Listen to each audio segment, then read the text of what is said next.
बढ़िया, बेहतरीन तरीके से सवालों को देखना भाई। क्लियर, सबका आंसर आ रहा, बहुत ही बढ़िया भाई। पहला सवाल है कि किसका प्रयोग धारा मापने के लिए करते हैं। देखो, धारा का मापन करने के लिए हम किसको करते हैं, एम्पियर मीटर को। एम्पियर मीटर का अन्य नाम क्या होता है, अमीटर होता है। और अमीटर का प्रतीक क्या है, तो आप कहेंगे इसका प्रतीक हमारे पास क्या होता है, ए। इसका प्रतीक हमारे पास क्या है भाई, ए है। वोल्ट मीटर हमारे पास क्या मापता है भाई, वोल्ट मीटर मापता है विभव को। वोल्ट मीटर किसको मापता है, विभव को। ओम मीटर किसको मापेगा, तो ओम मीटर मापेगा आपके प्रतिरोध को। ओम मीटर को इसको मापेगा, प्रतिरोध को।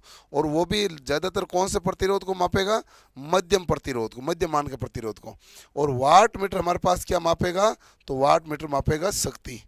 अब देखो, वाट मीटर है जो एसी के अंदर कौन सा मान मापता है, तो आप कहेंगे एसी के अंदर वो मान मापता है औसत मान। एसी के अंदर कौन सा मान मापता है, औसत मान। और ओम मीटर है जो प्रतिरोध को परिपथ से अलग करके मापेगा। परिपथ से प्रतिरोध को अलग करके मापेगा, प्रतिरोध को अलग करके। दूसरा, ओम मीटर से जब मापते हैं तो कितने वोल्ट की बैटरी की आवश्यकता होती है, 9 वोल्ट की बैटरी की आवश्यकता होती है, जो बैटरी संयोजित करके फिर ओम मीटर के द्वारा प्रतिरोध को मापा जाएगा। चलो अगला सवाल देखते हैं, नेक्स्ट भाई। दूसरा सवाल, दूसरे सवाल ये है, इस पेपर का लेवल कैसा, बच्चा कह रहा है 82 नंबर आए थे। इस पेपर का लेवल मैं बता दूं, इजी टू मीडियम।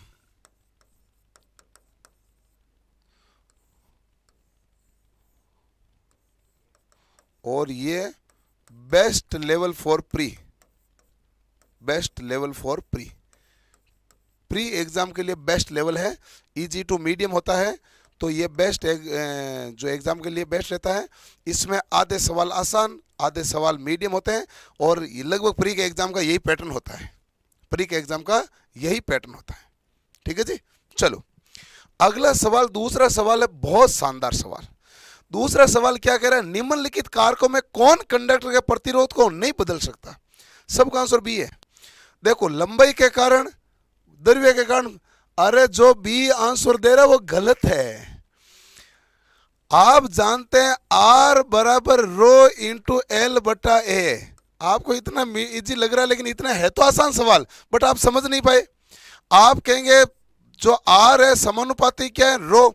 रो क्या होता है, पदार्थ की प्रकृति पर निर्भर करेगा, पदार्थ की प्रकृति पर। और पदार्थ की प्रकृति पर निर्भर करेगा। ये क्या है, द्रव्य। द्रव्य नहीं है, द्रव्य हमारे पास क्या कहलाता है, मैटर कहलाता है।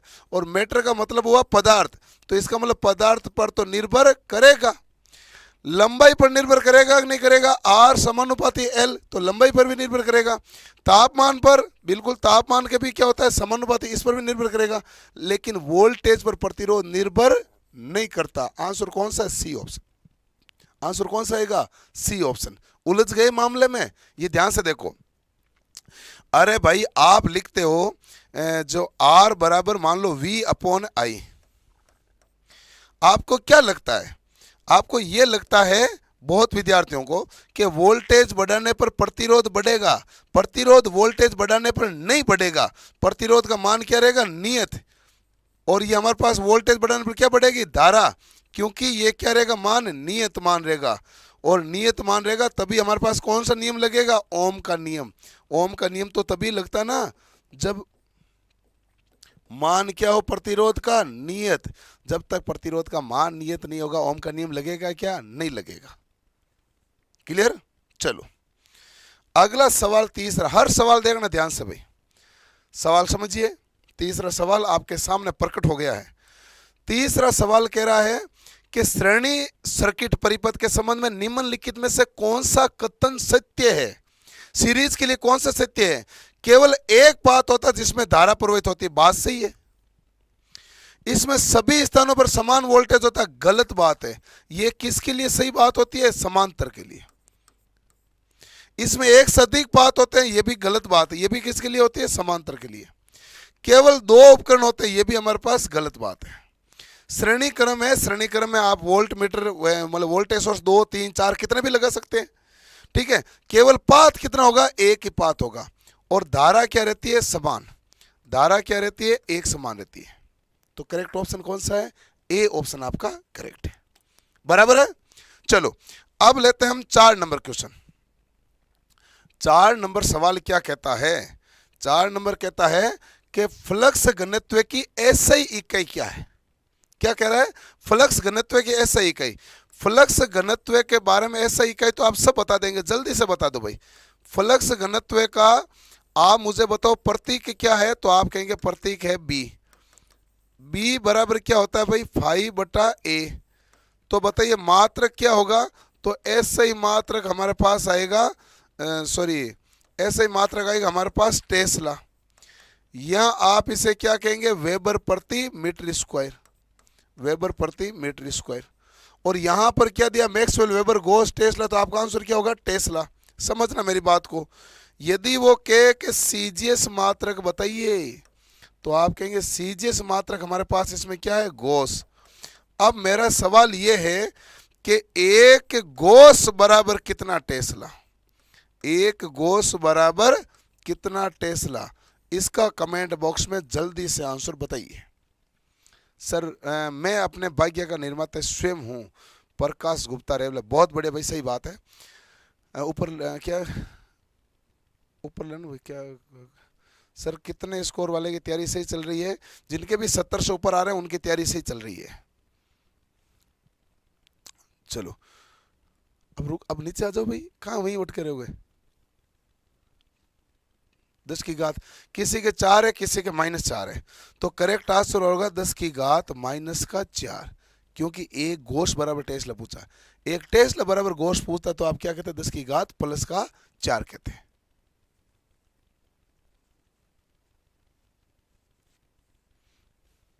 ऐसा नहीं है बनवारी, ऐसा कुछ नहीं है, लेकिन फिर भी कोई कोर्स है तो आप बता दीजिएगा, टीम को व्हाट्सएप में से डाल दीजिए। कोई कोर्स है तो ऐसा कोई है नहीं, सारे कोर्स में से ही मामला है, फिर भी है तो आप बता सकते हैं।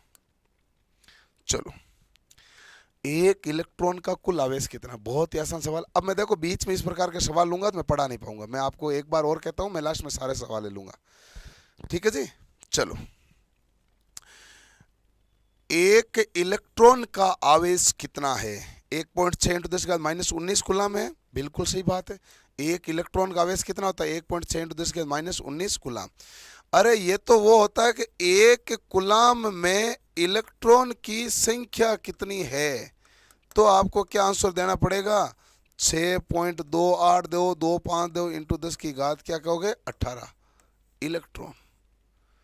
बाकी तो इसका आंसर क्या हो गया, सीधा सीधा ए ऑप्शन। बराबर है। अगला सवाल आपके पास 6 नंबर सवाल है। सवाल बहुत आसान है। सवाल कह रहा है खुले सर्किट में सर्किट प्रतिरोध और धारा के प्रवाह का मान बताइए। जैसे आपने ये लगा दिया और अब ये परिपथ यहां पर खुला है, तो खुला परिपथ है तो धारा का प्रवाह होगा क्या, नहीं। तो पहले तो उसको बताना प्रतिरोध, फिर क्या बताना है, धारा का प्रवाह। तो आप ये कहोगे धारा का प्रवाह तो इसमें होगा नहीं, धारा का प्रवाह 0, और धारा का प्रवाह नहीं हो रहा, इसका मतलब प्रतिरोध बाधा बहुत ज्यादा, बाधा कितनी है, अनंत है। प्रतिरोध अनंत है और धारा 0, अनंत और 0 कौन सा ऑप्शन है, बी ऑप्शन, क्योंकि पहला प्रतिरोध का है, दूसरा किसका है, धारा का है। क्लियर, हाँ ऐसे यही होना चाहिए, आपको इतना फटाक से उतराना चाहिए, तभी तो मजा आएगा हमें पढ़ाने का और आपको पढ़ने का। बताओ भाई, अगला सवाल है बैटरी कौन से प्रभाव का एक उदाहरण है।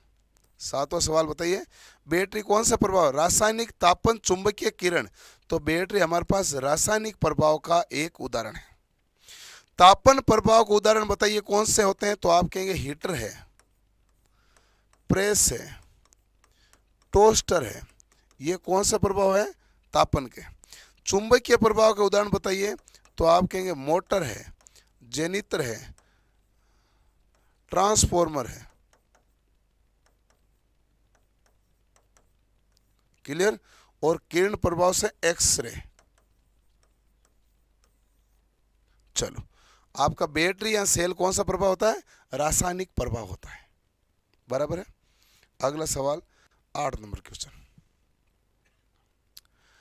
कीजिए जल्दी से सोल्व।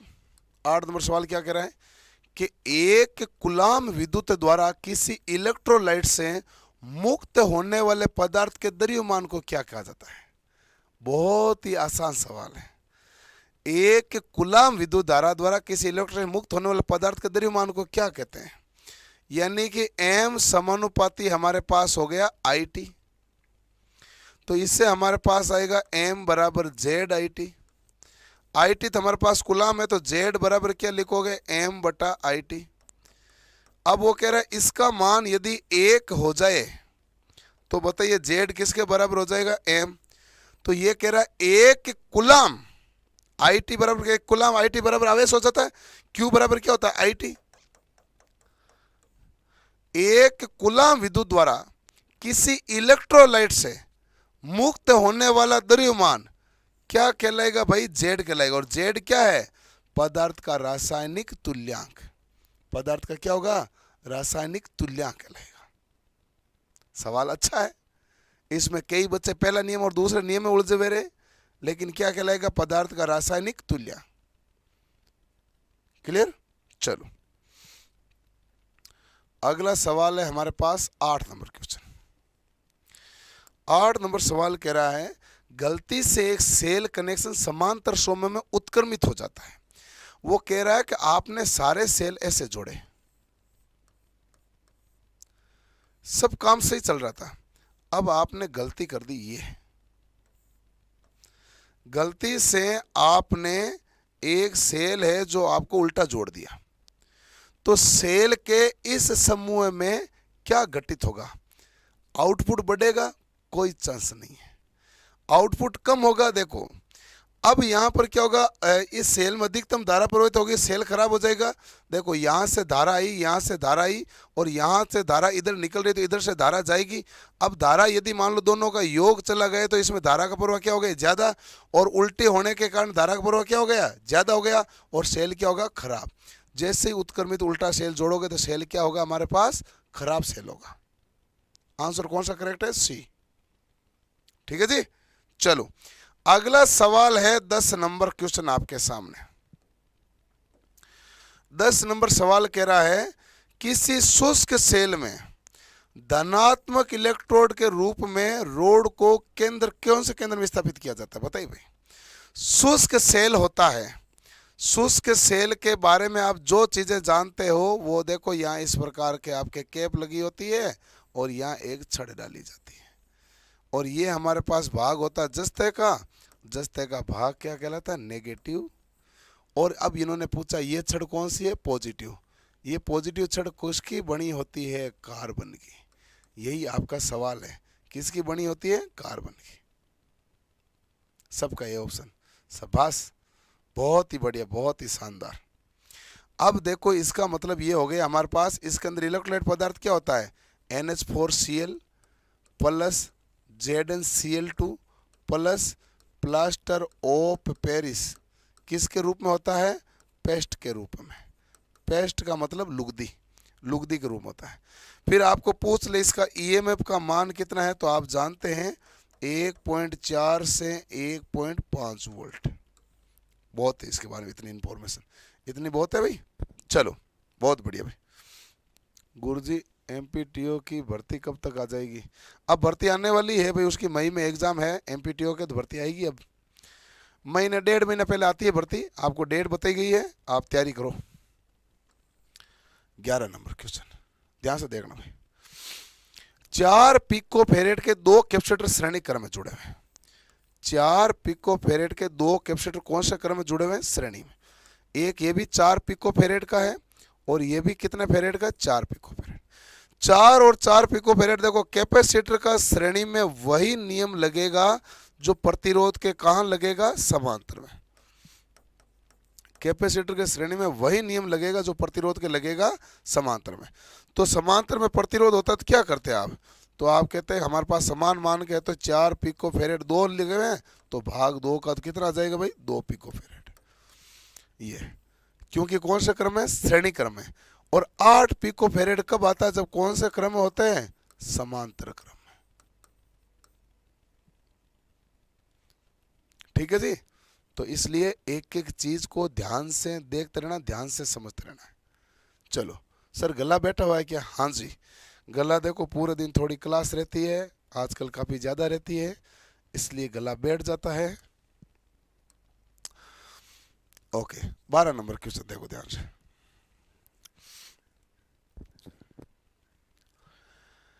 एक श्रेणी आरसी सर्किट में 5 ओम का प्रतिरोध और 12 ओम की धारिता प्रतिघात है, तो प्रतिबाधा क्या होगी? अब ये क्या कह रहा है, आर का मान कितना बता रहा है? 5 ओम, और ये आपको धारिता प्रतिघात कितना बता रहा है? 12 ओम। आरसी परिपथ है, पूछा क्या है? जेड। आप जानते हैं जेड स्क्वायर बराबर क्या हो जाएगा? R square plus x square. तो जेड स्क्वायर बराबर आर कितना है? 5 के स्क्वायर प्लस एक्स कितना है? 12 के स्क्वायर। 5 के स्क्वायर 25 और 12 के स्क्वायर कितना हो गया? 144। 25 और 144 जोड़ोगे तो कितना हो जाएगा? 169। तो जेड स्क्वायर बराबर 169 है। तो आप बताइए जेड बराबर क्या आएगा? रूट 169, और 169 का वर्गमूल कितना आएगा? 13। तो आंसर कितना ओम करोगे? 13 ओम करोगे। कौन सा ऑप्शन करेक्ट है? D option. कौन सा ऑप्शन करेक्ट है? D option.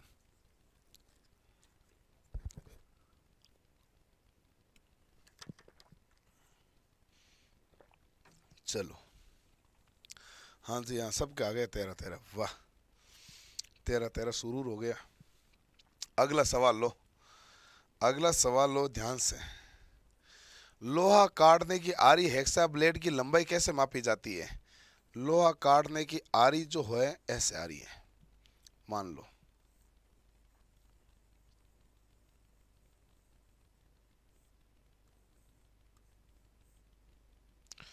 अब इसमें जो ब्लेड है उसकी लंबाई क्या होती है? ये होल है, इसका केंद्र बिंदु है, और ये होल है। एक मिनट रुको भाई,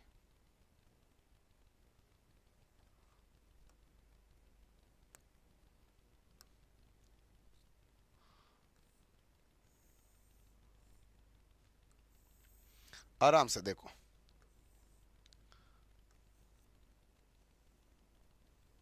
ओहो,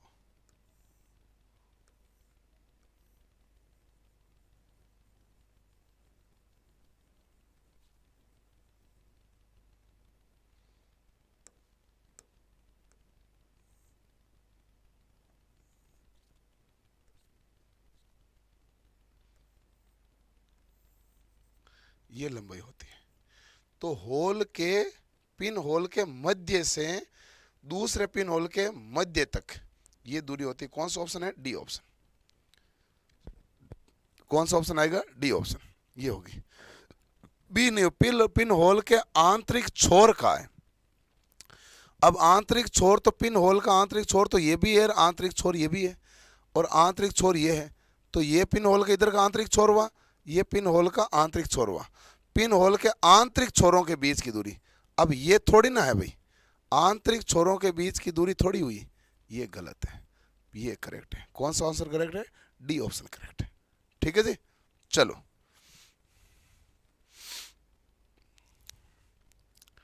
वो कह रहा है मैं संकल्प सर 3.0 लेना चाहता हूँ। एक बच्चा कह रहा है यदि पेपर अप्रैल में हो गए तो डर लग रहा है। आप बैठे रहो, आप पिछले 1 साल से, 6 महीने से, 4 महीने से कितने टाइम से डर से बैठे हो?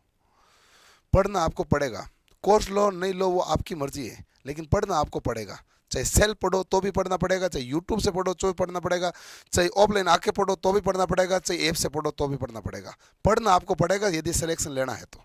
भले आप सेल्फ पढ़ो, भले आप किताबों की सहायता से पढ़ो, लेकिन आपको पढ़ना तो पड़ेगा। ठीक है जी, चलो। विद्युत उपकरणों में कौन से प्रकार के अग्निशामक इस्तेमाल किए जाते हैं? स्टोरेज प्रेशर जलयुक्त, या फोम, या गैस कार्ट्रेज जलयुक्त, या हेलन। तो विद्युत उपकरणों में जो अग्निशामक है वो कौन से आएंगे? हेलन आएंगे। हेलन क्या होते हैं भाई? कार्बन टेट्रा क्लोराइड यानी कि CCl4 plus BFC, bromo chloro difluoromethane, BCF। ये नहीं होता तो आप क्या काम ले लेते? CO2। और क्या काम ले लेते? आप कहते हैं रेत से भरी बाल्टियां क्या काम में नहीं लेते? तो आप कहते हैं पानी, पानी काम में नहीं लेते। ठीक है, ओके। अगला सवाल नेक्स्ट। ये कह रहा है सवाल आपको 15 नंबर क्वेश्चन, ध्यान से देखो कि 60% तो टिन है और 40% लेड सोल्डर का गलनांक कितना है। अब आप बताओ टिन की मात्रा कितनी परसेंट बताइए? 60। और लेड की मात्रा कितनी बताइए? 40। अच्छा, लेड और टिन का मामला यह है और इसका गलनांक कितना होगा? 185 डिग्री सेल्सियस। ये तो हुआ आंसर। यदि टिन की मात्रा 63 होती है, लेड की मात्रा 37 होती है, तो गलनांक कितना आएगा? 183 डिग्री सेल्सियस। ये भी मामला ठीक है। ये कहां काम लेते हैं? इलेक्ट्रॉनिक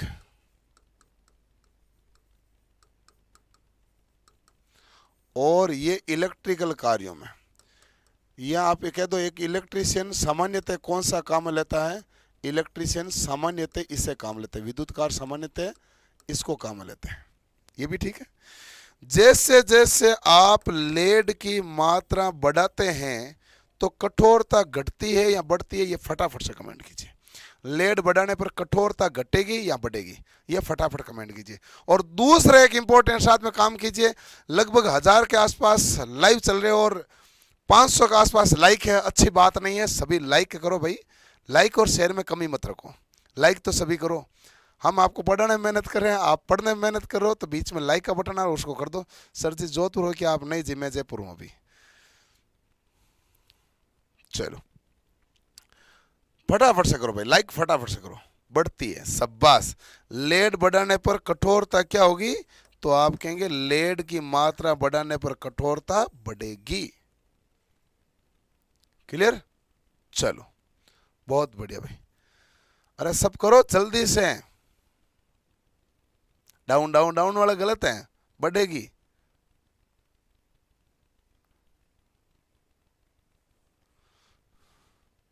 जल्दी से जल्दी। वाह, 700 के आसपास पहुंच गए लाइक, इतना कहते हैं वाह शाबाश। ये ऊपर चले गए, बहुत ही बढ़िया भाई। अगला है सवाल आपके सामने। क्वेश्चन नंबर कितना है? तो आप कहेंगे क्वेश्चन नंबर है 16। परमाणु का द्रव्यमान उसके किसके द्वारा निर्धारित होते हैं? परमाणु का जैसे ही द्रव्यमान पूछे तो आप कहना नाभिक के अंदर कौन है। किसके पूछेंगे? नाभिक में। नाभिक में होते हैं न्यूट्रॉन तथा प्रोटॉन। और यदि मान लो प्रोटॉन या इलेक्ट्रॉन की संख्या का कहे तो आप कहना ये जब कहा है तो ये परमाणु क्रमांक है, द्रव्यमान नहीं है। ये हमारे पास क्या परमाणु क्रमांक होगा, द्रव्यमान नहीं होगा। इस बात का रखें ध्यान। इस बात का क्या रखना है आपको? ध्यान। शाबाश। चलो अगला आया 17 नंबर क्वेश्चन। ये सवाल तो आपको कई जगह दिखा होगा।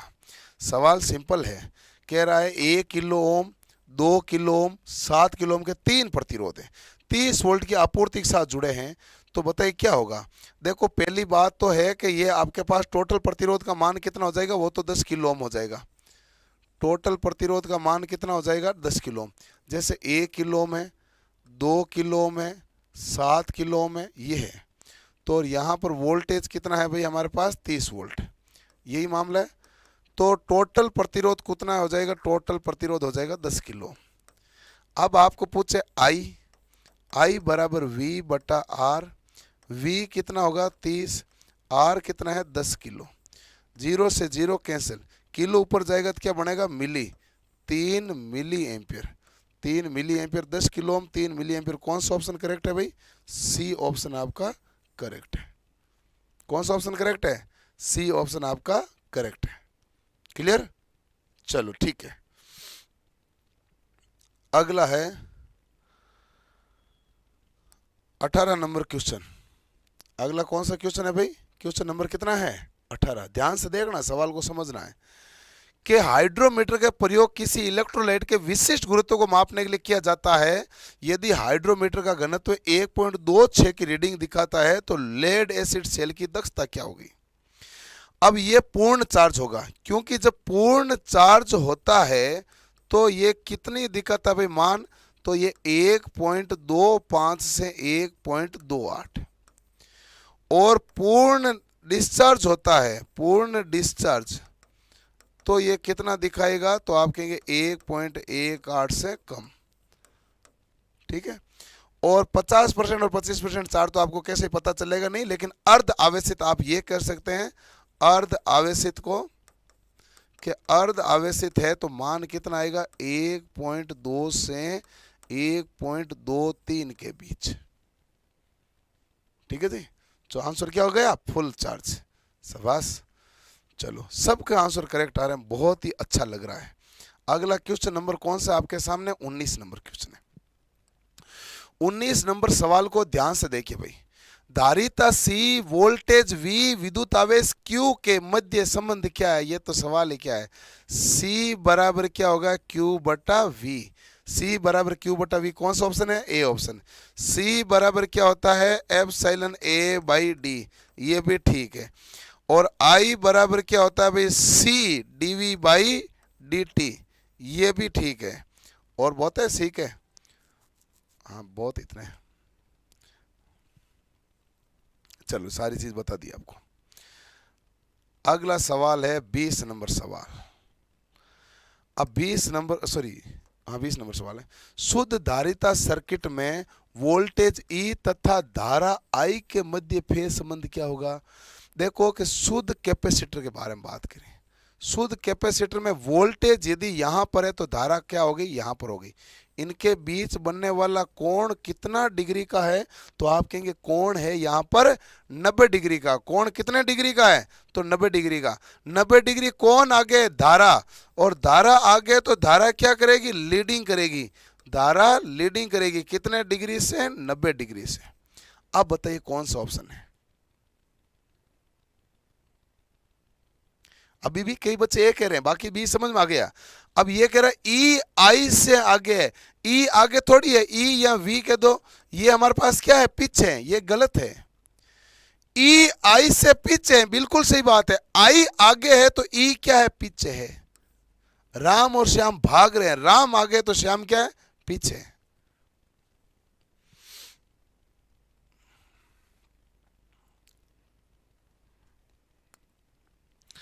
अगला है हमारे पास 21 नंबर क्वेश्चन है। स्थायी चुंबक के लिए निम्नलिखित में से किस सामग्री को वरीयता दी जाती है। स्थायी चुंबक बनाना आपको, तो किस सामग्री को आप वरीयता देंगे, बताइए भाई। सर मॉड्यूल सेकंड वीडियो नहीं आ रहे, कोड एक्सेस करने बाद वो अब आएंगे, मैं नहीं बनाऊंगा। ठीक है सुरेश सिंह, वो अब आएंगे, मैं नहीं बनाऊंगा, चिंता मत करना भाई, वो आ जाएंगे आपको। स्थायी चुंबक के लिए निम्न में से किस सामग्री को वरीयता दी जाती है। एल्निको, वाई येलो, ये तो है नहीं, पिट वालो नहीं। कई सिलिकॉन स्टील करके हैं, कई एल्निको करके हैं, तो स्थायी चुंबक में हम किसको वरीयता देंगे, एल्निको को। एल्निको हमारे पास क्या है, मिश्र धातु है। कौन सी धातु है भाई, मिश्र धातु है। मिश्र धातु में एल्यूमिनियम, निकिल और कोबाल्ट। ठीक है, केवल इस्पात है वो ठीक होता है। सिलिकॉन तो हम हिस्टेरेसिस हानि को कम करने के लिए मिलाते हैं, हिस्टेरेसिस हानि को कम करना है। और हिस्टेरेसिस हानि को कम करने के लिए किसका प्रयोग किया जाता है, तो आप कहेंगे इसके लिए हम प्रयोग करते हैं जो सिलिकॉन का। अगला सवाल आपके सामने 22 नंबर, बताइए। सवाल देखिए ध्यान से और उत्तर बताइए भाई फटाफट। अगला सवाल यह है कि एक तार के प्रतिरोध का मान क्या हो जाएगा यदि इसकी लंबाई बढ़ा दी जाती है। एक तार के प्रतिरोध का मान बताइए यदि इसकी लंबाई बढ़ा दी गई है। तो तार के प्रतिरोध मान बताओ, तो आप कहेंगे आर समानुपाती क्या होता है, एल। लंबाई बढ़ाओगे तो प्रतिरोध क्या होगा, बढ़ेगा। तो तार के प्रतिरोध का मान क्या होगा यदि उसकी लंबाई को बढ़ा दिया जाए, तो बताइए क्या होगा, तो आप कहेंगे बढ़ जाएगी, क्योंकि हमारे पास गुण कौन सा आएगा, समानुपाती का गुण आएगा। सबके बी आ रहा, शाबाश, बहुत होशियार बच्चे हैं सारे के सारे। अगला है 1 वाट शक्ति किसके बराबर है। यह भी बहुत अच्छा सवाल है। आप क्या लिखते हैं, P बराबर शक्ति किसे कहते हैं भाई, आप ये बताइए मुझे, शक्ति किसे कहते हैं। तो आप कहते हैं कार्य करने की दर क्या हो जाएगा, कार्य बटा समय। आप मुझे बताइए कार्य का मात्रक क्या होता है, तो आप कहेंगे कार्य का मात्रक होता है जूल। समय का मात्रक क्या है, सेकंड, जूल प्रति सेकंड, या फिर इसे क्या कह दूं मैं, वाट। अब पूछा वाट किसके बराबर है, तो आप क्या कहोगे, जूल प्रति सेकंड के। कौन सा ऑप्शन है, ए ऑप्शन। ये सारी चीजें मैंने पढ़ा रखी है भाई, क्लासरूम में, ऐप में, सब जगह सारी चीज पढ़ा रखी है। मैं हर एक जितने मात्रक बनते हैं वो सारे बताता हूं, जिससे आपको किसी भी प्रकार का कोई कंफ्यूजन न रहे, ये ध्यान रहे। अगला सवाल है हमारे पास 24 नंबर क्वेश्चन। 24 नंबर क्वेश्चन ये है कि यदि एक तार की मोटाई में वृद्धि की जाती है तो प्रतिरोध के मान पर क्या प्रभाव पड़ेगा। देखो आर समानुपाती क्या होगा, 1/a। इसका मतलब ये क्या कह रहा है, ये कह रहा है कि आपके पास तार की मोटाई में वृद्धि की, मोटाई में वृद्धि करने का मतलब अनुप्रस्थ काट का क्षेत्रफल बढ़ेगा। ये तार इसकी मोटाई में वृद्धि करोगे तो अनुप्रस्थ काट का क्षेत्रफल क्या होगा, बढ़ेगा। अभी इसको रखने पर इतनी जगह घेरेगा, बाद में ये जगह क्या घेरेगा भाई, इस प्रकार ज्यादा घेरेगा। यही अनुप्रस्थ काट का क्षेत्रफल होता है। तो अनुप्रस्थ काट का क्षेत्रफल बढ़ेगा मोटाई बढ़ाने पर, तो प्रतिरोध का मान हमारे पास क्या होगा, घटेगा। प्रतिरोध घटेगा यानी कम हो जाएगा। और यदि मोटाई बढ़ा जाती है, जैसे मान लो आप जा रहे एक रोड है और सरकार ने रोड को चौड़ा कर दिया, तो इसका मतलब ट्रैफिक में बाधा क्या होगी, कम होगी। तो इसी प्रकार यदि तार की मोटाई बढ़ा दी तो इलेक्ट्रॉन आराम से गति करेंगे, और इलेक्ट्रॉन आराम से गति करेंगे तो बाधा कम होगी। ठीक है, चलो सर मेरा 5 तारीख को NHPC JEE का एग्जाम है जयपुर में, सर जी आपसे मिलना चाहता हूँ। स्वागत है 5 तारीख को, शायद तक मैं 5 तारीख को यही हूँ, लेकिन आप एक बार 4 तारीख जब आओ तो आप एक बार कॉल करके पता कर लेना ऑफिस में हमारे जयपुर वाले में, शायद तक मैं यही हूँ।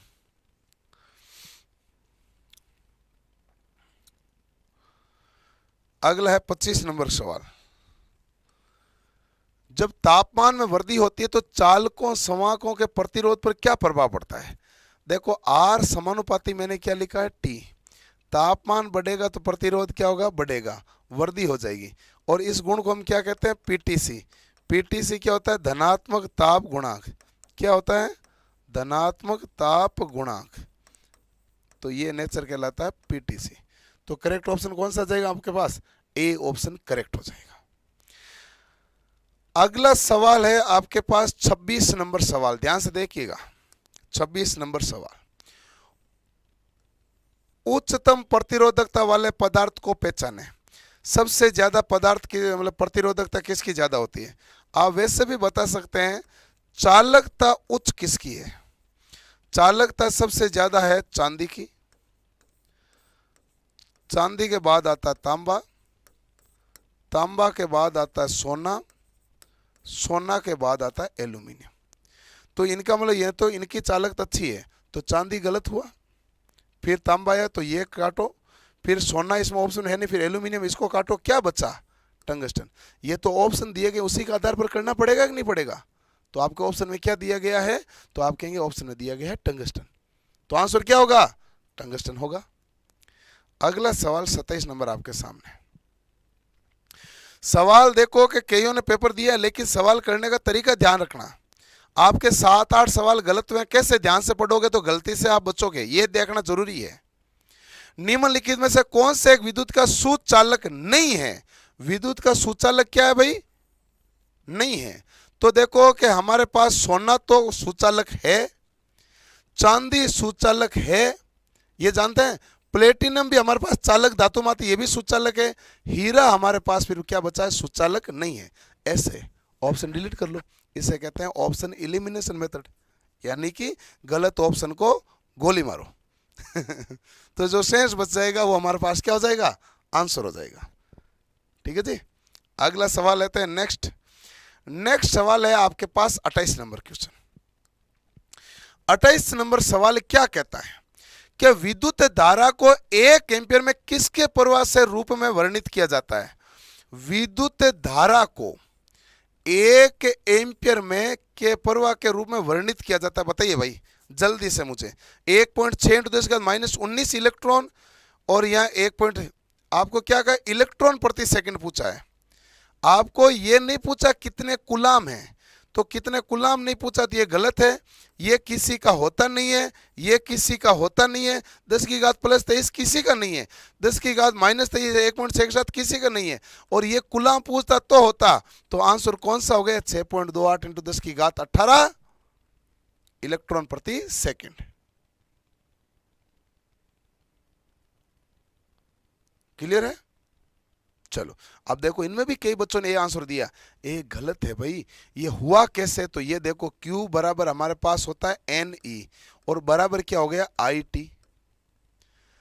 अब 1 एम्पियर है और आपको पूछा है इलेक्ट्रॉन, देखो N पूछा है, और E का मान आप देखो नीचे जाएगा, IT बटा E।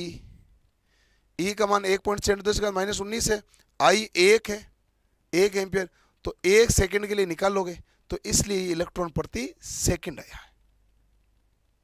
E का मान 1.72 का माइनस 19 नीचे जाएगा, ऊपर आएगा तो क्या बन जाएगा? ये। ठीक है जी। अगला सवाल लो, नेक्स्ट 29 नंबर सवाल। 29 नंबर सवाल क्या कह रहा है कि विसंवाहक के प्रतिरोध पर क्या प्रभाव पड़ेगा जब तापमान में वृद्धि हो जाएगी? विसंवाहक का मतलब है इंसुलेटर। विसंवाहक का मतलब क्या हो गया? इंसुलेटर। इंसुलेटर जो है वो हमारे पास नेचर का कैसा होता है? एनटीसी। एनटीसी होने का मतलब तापमान बढ़ाने पर प्रतिरोध का मान घटता है। तो प्रतिरोध पर क्या प्रभाव पड़ेगा? जब हमारे पास तापमान बढ़ेगा तो प्रतिरोध घटेगा, घटेगा तो मतलब क्या हो जाएगा? कम हो जाएगा, और कम हो जाएगा तो कौन सा आंसर करेक्ट होगा? तो आप कहेंगे हमारे पास बी आंसर है जो करेक्ट हो जाएगा। सर मध्य प्रदेश में जॉब कब आएगी? प्लीज आंसर दीजिए सर, हमारा कमेंट क्यों नहीं पढ़ते हो? हम आपके डेली वीडियो देखते हैं सर। SRP पटेल। SRP जी सुनो आपके सवाल का आंसर। आपके मध्य प्रदेश टीओ की वैकेंसी का जो एग्जाम है वो मई में होगा। आपकी भर्ती अप्रैल महीने में आएगी, या तो मार्च के लास्ट में आए नहीं आए, अप्रैल में आएगी। 1 महीना या 1.5 महीना पहले आपकी भर्ती आती है, और मई में आपको उस कैलेंडर में एग्जाम की डेट दी हुई है, इसलिए पढ़ो। और मई में एग्जाम होगा। बाकी भर्तियों का भी आप वहां पर PEB की साइट से जाके पता कर लीजिए, मध्य प्रदेश की व्यापम की साइट से। ठीक है जी। चलो अगला है हमारे पास कौन सा सवाल? 30 नंबर क्वेश्चन। 30 ओम के प्रतिरोधक में वोल्टेज का मान क्या होगा? अच्छा ये तो ठीक है ना, सिंपल है। पहले क्या निकाल दूं? ये धारा निकाल दूं। I बराबर क्या होगा? V बटा R। अच्छा V का मान कितना है? 120। R कितना है? 10 सर 20 30 सर 30 कितना हो गया? 60 बराबर कितना एम्पियर है? 2 एम्पियर। अब इन्होंने क्या कहा है कि 30 ओम के एक्रॉस वोल्टेज बताओ। वोल्टेज ये बताओ। V बराबर IR। I कितना है? 2, और R कितना है? 30। 30 इंटू 2 कितना वोल्ट हुआ भाई? 60 वोल्ट।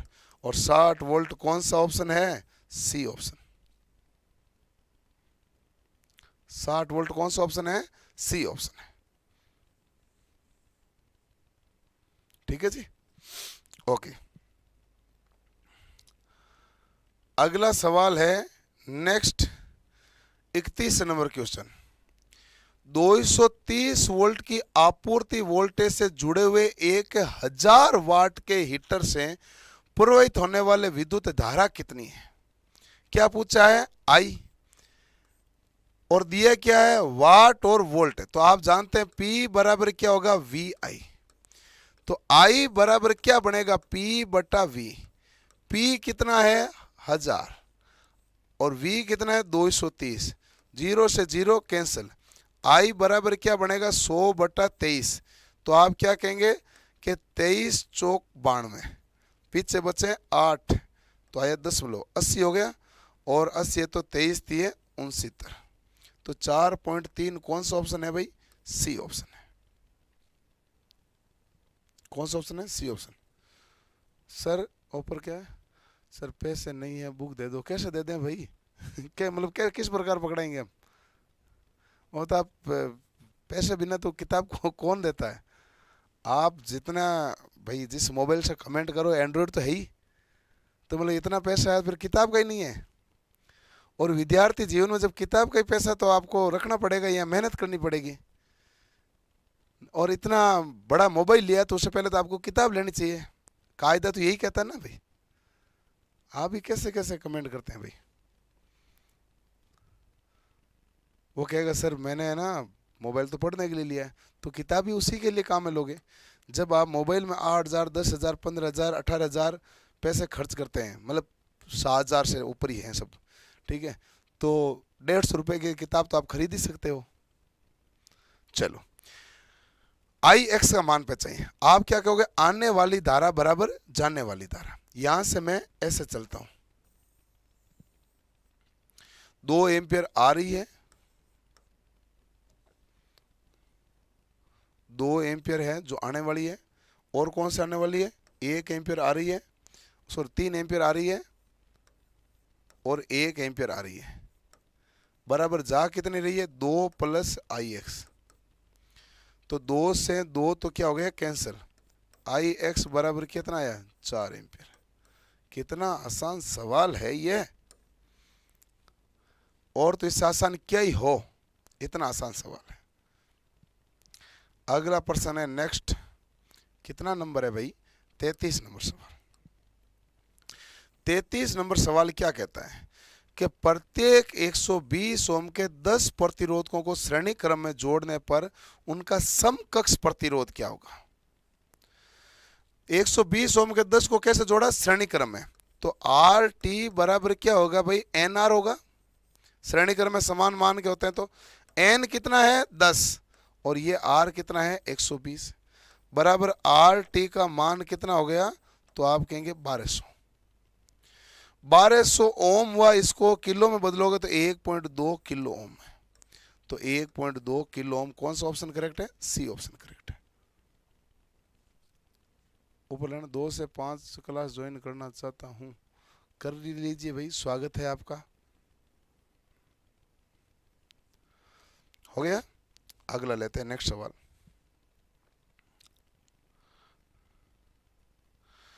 नेक्स्ट क्वेश्चन है 34 number question.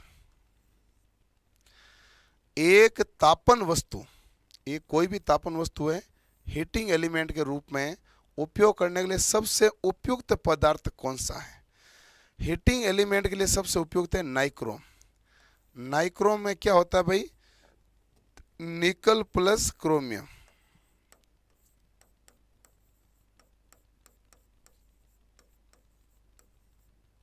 Nickel plus chromium. निकल कितना मात्रा है, 80% और 20% कितने हैं, क्रोमियम है। तो आपका आंसर क्या होगा, नाइक्रोम। क्लियर है। चलो, अगला सवाल आपके पास सामने 35 नंबर क्वेश्चन। ये कह रहा है कि हम एक कोटिंग कर रहे हैं, कोटिंग यानी कि लेप कर रहे हैं। लोको पायलट के ऑफलाइन स्टार्ट हो जाएंगे भाई, 30 तारीख से लोको पायलट के ऑफलाइन बैच जयपुर में स्टार्ट हो जाएंगे। कोटिंग के उद्देश्य के लिए एक विद्युत अपघट्य के माध्यम से विद्युत धारा प्रवाहित करने की प्रक्रिया को क्या कहा जाता है, बताइए भाई। कोटिंग के उद्देश्य के लिए एक विद्युत अपघट्य के माध्यम से विद्युत धारा के प्रवाह करवाने की प्रक्रिया को क्या कहा जाता है, बताइए भाई। इससे हम कहते हैं हिंदी में विद्युत रंजन, नहीं दिया है। इंग्लिश में कहते हैं इलेक्ट्रोप्लेटिंग, नाम नहीं दिया, दिया हुआ उसका अर्थ यही है, विद्युत लेपन। विद्युत लेपन इंग्लिश में इलेक्ट्रोप्लेटिंग या विद्युत रंजन कहते हैं। क्लियर। चलो, अगला सवाल है 36 नंबर क्वेश्चन। 36 नंबर सवाल को ध्यान से देखिएगा भाई। विद्युत अपघटन की प्रक्रिया में जमा हुए पदार्थ का भार किस पर निर्भर नहीं करता, बताओ भाई। विद्युत अपघटन की प्रक्रिया में जमा हुए पदार्थ का भार है वो किस पर निर्भर नहीं करता। पहला विद्युत धारा, दूसरा विद्युत रासायनिक तुल्यांक, तीसरा समय, चौथा तापमान। तो देखो कि हमारे पास भार किस पर निर्भर नहीं करता, विद्युत अपघटन का। तो विद्युत अपघटन का भार विद्युत धारा पर निर्भर करेगा। ये होता है m बराबर क्या होता है, ZIT। पदार्थ का भार m किस पर निर्भर नहीं करेगा, विद्युत धारा पर करेगा, रासायनिक तुल्यांक पर करेगा, समय पर करेगा, तापमान पर निर्भर नहीं करेगा। विद्युत अपघटन क्रिया में जो भार है वो किस पर निर्भर नहीं करेगा, तो आप क्या कहेंगे, तापमान पर निर्भर नहीं करेगा। ठीक है जी। चलो ऊपर क्या, कौटिल्य लिंक नहीं दिखा रहा है, 2 PM से 5 AM क्लास ज्वाइन करना चाहता हूँ। देखो वो लिंक नहीं दिखा रहा तो आप हमारी टीम से संपर्क कीजिए। 2 बस, अच्छा इवनिंग वाला बैच है ना, हाँ 2:30 बजे से वो इवनिंग वाला बैच है, तो आपको इसके लिए स्पेशल आपको हमारी जो टेलीकॉलिंग टीम है उनको बताना पड़ेगा, तो वो आपसे सूचना देके फिर आपकी मेल आईडी मंगवा के वो कोर्स उसमें ऐड करवाएंगे। ठीक है ना, तो ये है मामला भाई। ओके, अगला सवाल, अगला सवाल है 37 नंबर सवाल। 37 नंबर क्वेश्चन क्या कहता है, आवर्ती एफ हर्ट्ज वाली एक ऐसी तरंग की समय अवधि टी के लिए सूत्र क्या है। तो आप जानते हैं कि टी बराबर 1/f ये होगा, ओमेगा बराबर क्या होता है 2πf, तो ये गलत है। ठीक है जी, तो आपको पता चलना चाहिए ना कैसे सही होगा और कैसे गलत होगा।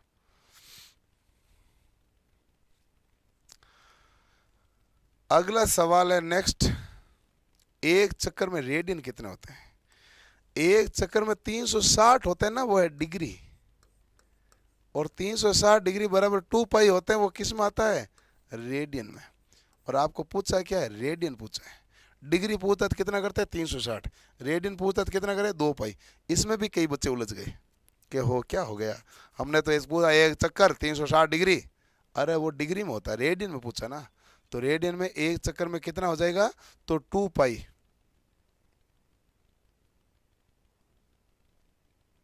ठीक है जी। चलो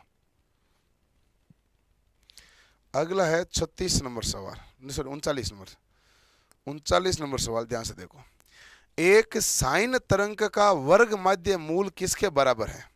यानी कि आपको क्या पूछ रहा है कि IRMS किसके बराबर है। IRMS होता है IM/√2।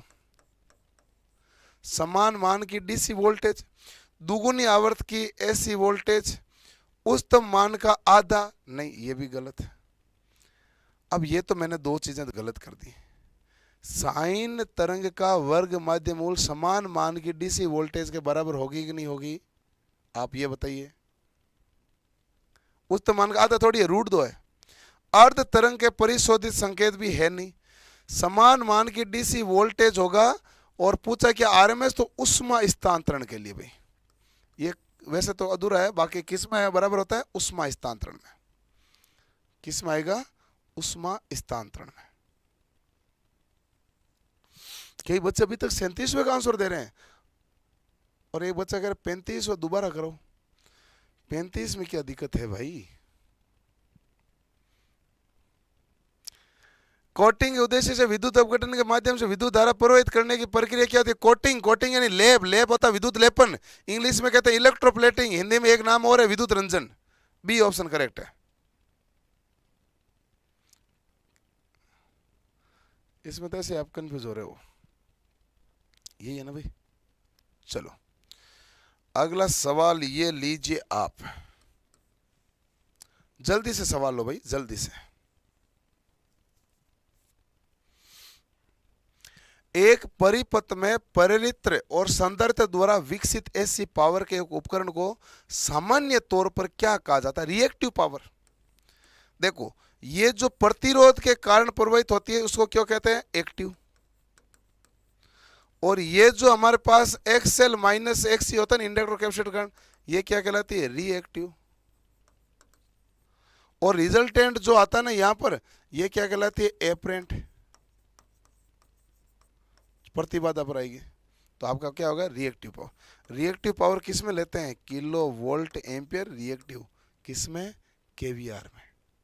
किस में लेंगे भाई, KVR में लेंगे।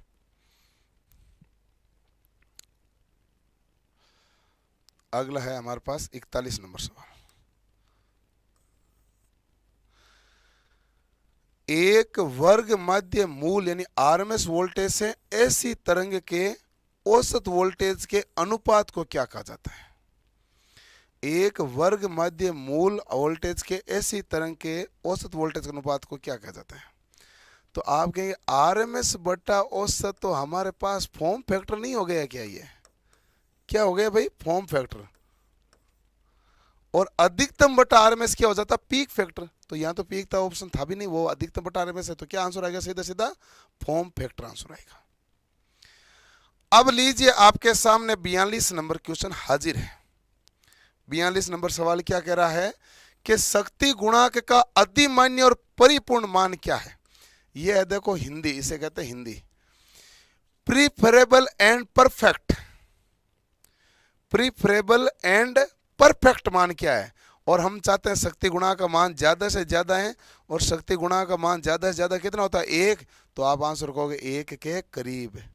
कई बच्चे करेंगे 0, 0 से कम तो होता ही नहीं है, ये तो मान ही नहीं होते, 0 से 1 के बीच ही होता है।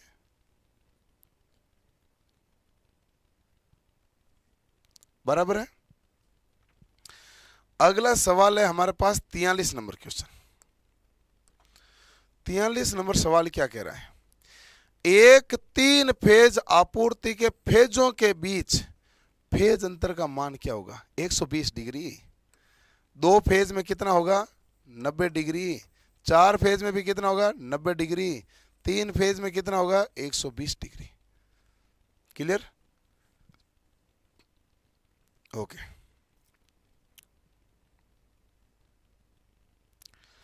अगला है हमारे पास 44 नंबर सवाल।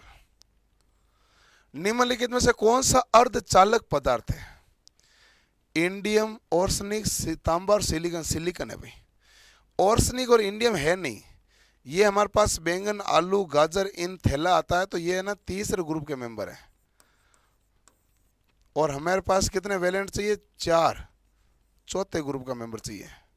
तो कौन सा आंसर होगा? सिलिकॉन। सब अच्छे हैं? ओके। अगला सवाल लो, 45 नंबर।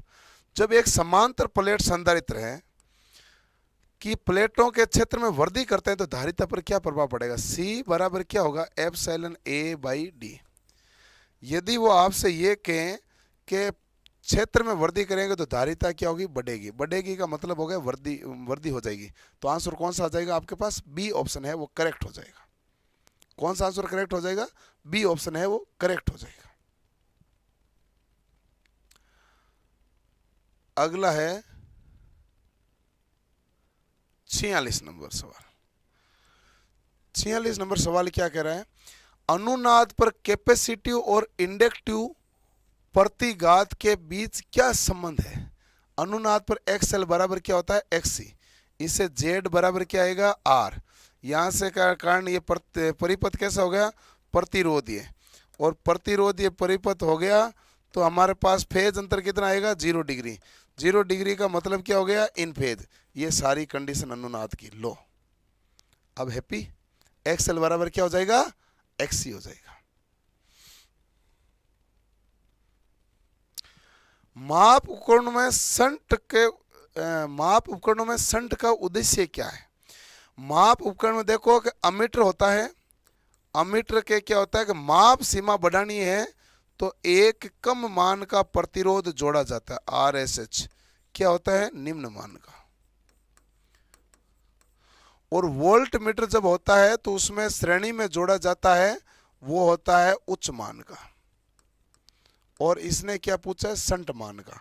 शंट का उद्देश्य अमीटर की रेंज में वृद्धि करना। वोल्ट मीटर की रेंज में वृद्धि करते हैं तो क्या जोड़ते हैं? सीरीज में।